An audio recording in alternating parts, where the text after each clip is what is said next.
All right, guys, I wanted to make a quick video about this Eberlestock Bando Bag. So I have been looking to get one of these for quite a minute.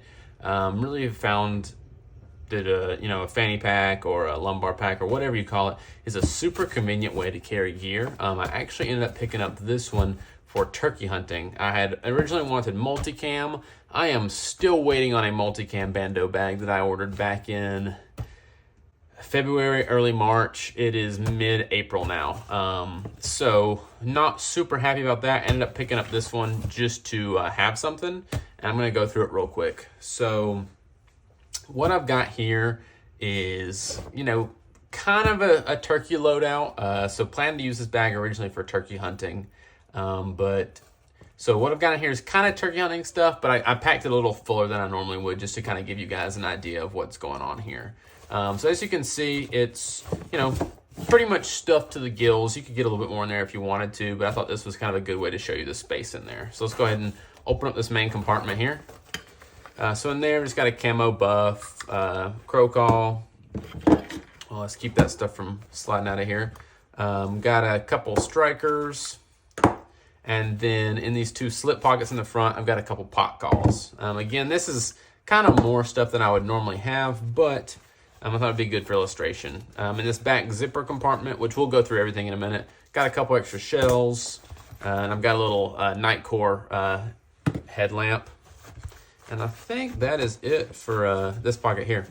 In this little front pocket, I've got just a couple diaphragm calls. Again, this is not quite what my normal loadout would be. And then this back part here, in this concealed carry pocket, if you will, I have got a pair of Maven B3 8x30 binoculars. And that's with a strap. So of course, normally those would be around my neck, but I did stick them in here just to kind of give you an idea. So let's pop this guy open and I'll kind of show you how those fit in there. Yeah, so they fit in there pretty well. It stretches a little bit, but not bad by any means. So let me get this stuff out of the way and we will continue with kind of my review of this, overview, and all that kind of good stuff. All right, so got the bag emptied out, got everything kind of moved out of the way here. Let's go kind of through, first we'll do the materials of the bag. So pretty much this entire bag is constructed of like a Cordura style nylon material. Haven't really played with the waterproofness of it at all yet. I'm sure that I will at some point. But this Cordura style nylon tends to be fairly water resistant. Definitely not waterproof though.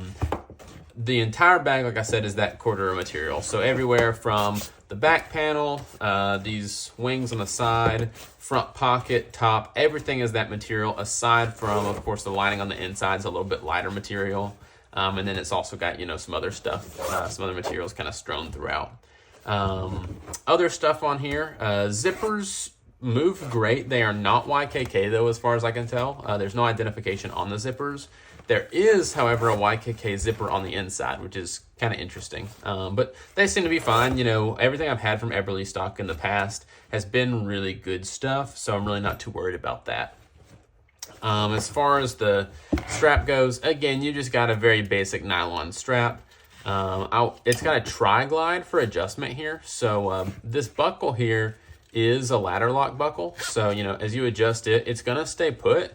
But it's also got this tri-glide, so you can kind of adjust it either way. Yeah.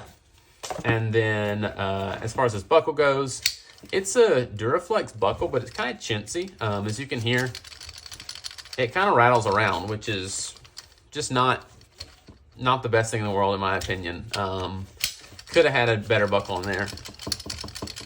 Yeah, so total length of this waistband, if we go from this side to the other side of the bag, you're at about 16 inches. The belt itself is somewhere around 28 inches.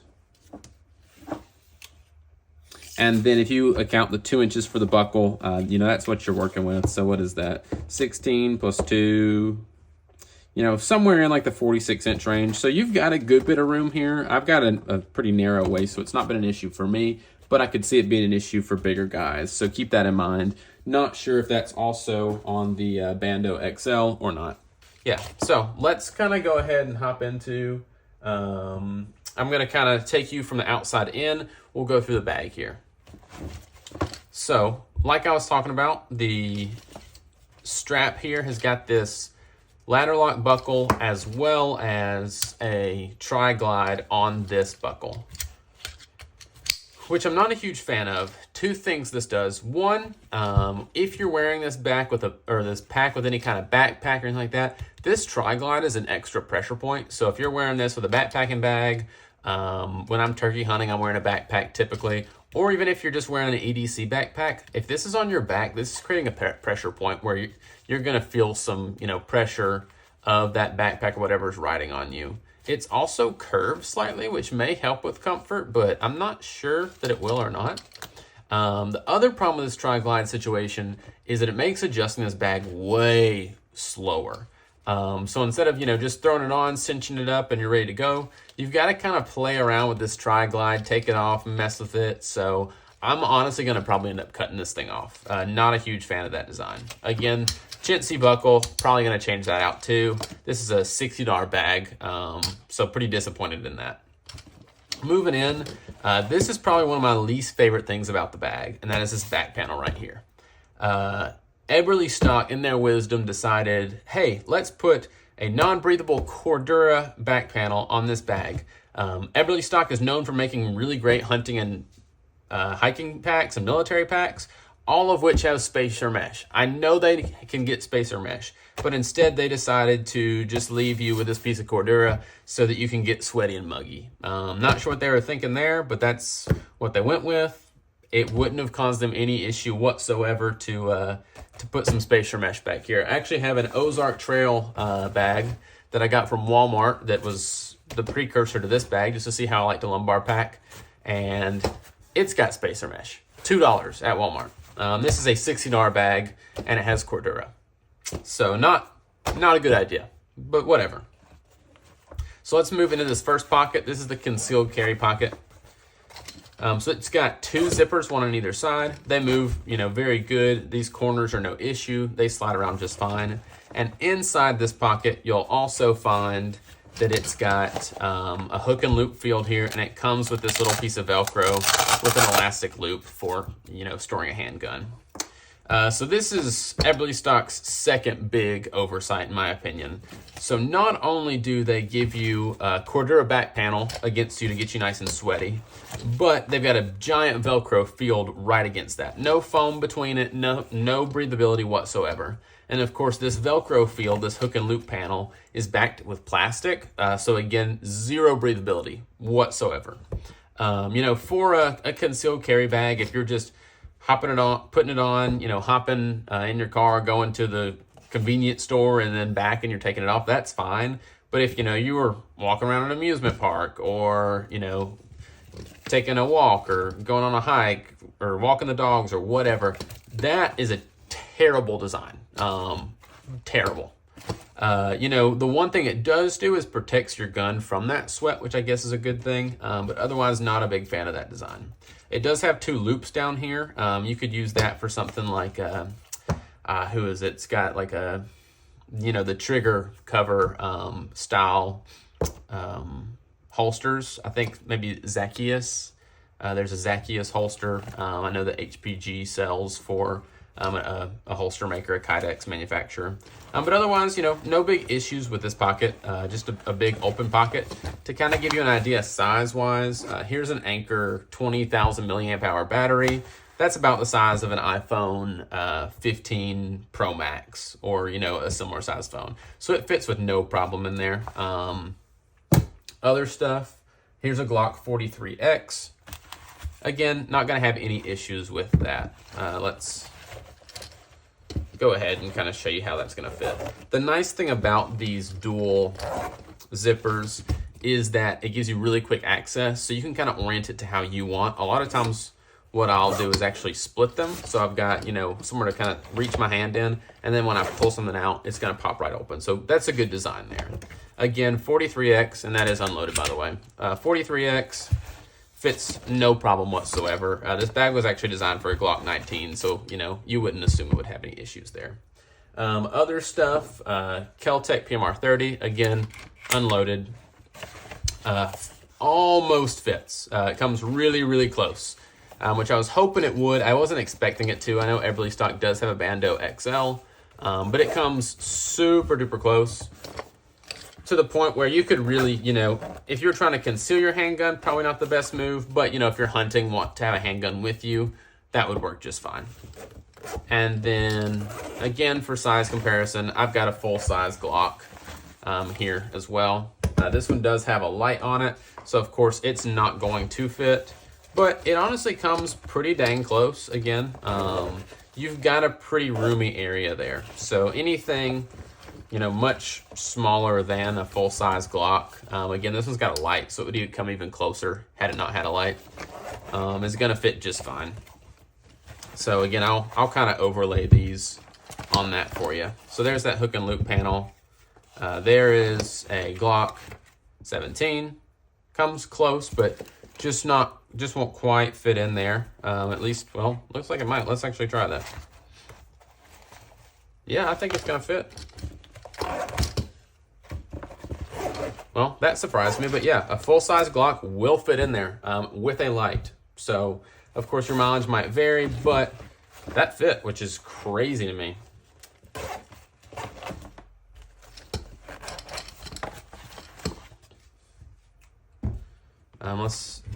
The Kel-Tec PMR 30 is going to come really close, and actually I think if you finagled it, you can probably squeeze him in there as well. So this will hold some big stuff. This hook and loop panel, running back to that, I understand the purpose of it. I understand the modularity of it, but I think it could have been handled better. For comparison, I've got a Hill People Gear original kit bag here, and they've got, you know, a pretty similar layout, of course, a little bit more streamlined here on the HPG. But what HPG elected to do is just one vertical strip of hook and loop. Way better design. That's still going to give you that breathability that you need. Other thing HPG did is actually put some foam in here and some panels for allowing some breathability on a Cordura back.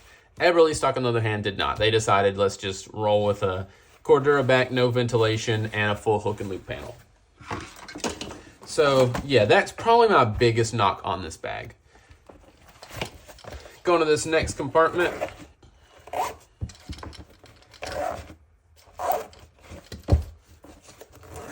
You have got kind of your, you know, bread and butter pocket here. So inside of here, on this top lid, you've got a spot for, I believe, Eberlestock says to keep a tourniquet here, is kind of the idea there. This is a newer bag. The older ones don't have that feature.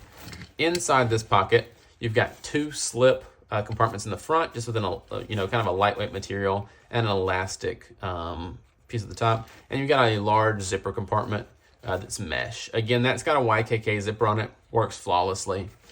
Really no complaints here. I will say, not a huge fan of this flap design. It makes it a little bit harder to, you know, the flap doesn't flip out of the way or anything either. It's not designed for that, but it makes it a little bit harder to see what's in that compartment. Honestly, just a straight zip across the top would have probably been just as good, if not better. Granted, I know they wanted to add on room for that tourniquet holder, so maybe that was the idea there, but I'm just not sure they thought it through that much, in all honesty. But yeah, you know, good size compartment. Again, plenty of room for a cell phone. Really whatever you want to put in there. Got a lot of room in there. Last is this front compartment. Not a whole lot to talk about there. Again, good zipper, just one on these two front compartments. Not a lot of depth there. So, you know, if you had a large oversized cell phone, it's not really gonna fit. You know, if you've got a normal size iPhone or something like that, you're probably gonna be okay. And not a whole lot of depth to this pocket either. You know, it's okay for sticking a thing or two in, but not a whole lot of room in there. But, you know, just quick access stuff, it's gonna be great for that. Not totally sure why Eberlestock decided to go with Cordura on the front. Looking at, you know, the colorways on their website, I kind of assumed this was going to be a stretch panel of some sort. That would make a lot more sense in my opinion. It would also shave a little bit of weight from the bag. But they didn't. They decided just to go with that same Cordura material. My other kind of knock against the design of this bag in regards to this front pocket is the colorways really don't make any sense. So I get that you want to go, you know, they've got a straight black and they've got a straight gray, but on the rest of these bags, this front panel is a different color on all of them. That's why I assumed it was a stretch panel, because I know those stretch materials don't come in as many colorways. Again, originally I wanted multicam. On the multicam, the body of the bag is multicam, and then this is coyote. I don't understand who thought that, you know, making the front face of the bag the most prominent portion of the bag on a camouflage bag, not camouflage, was a good idea, but that's what they decided to do. Also for a concealed carry bag, or a, you know, a low profile gray man bag, so to speak, why we put a big Eberlestock logo on the front, again, makes no sense to me. But I would prefer to see Eberlestock make this front pocket the same color as the bag. At least on their multicam bags, maybe the coyote bag, and then this green bag. You know, on the gray, black accents, I can kind of see that. It's more of a gray man bag, but on something like this, you're looking pretty tactical anyway, especially when you tack a big logo on the front. So go ahead and just give me a green bag. Yeah, so that's kind of it for that stuff. So all in all, Eberlestock Bando Bag, okay design. You know, I think that they really could have done a better job if they thought it through a little bit more. Not sure why they took some of the choices they did. Yeah, you know, if you're not doing anything active, it would be a great bag. If you don't want to be coated in sweat near your groin, then maybe look somewhere else. So that's kind of my review on it. Yeah, that's about all I got to say.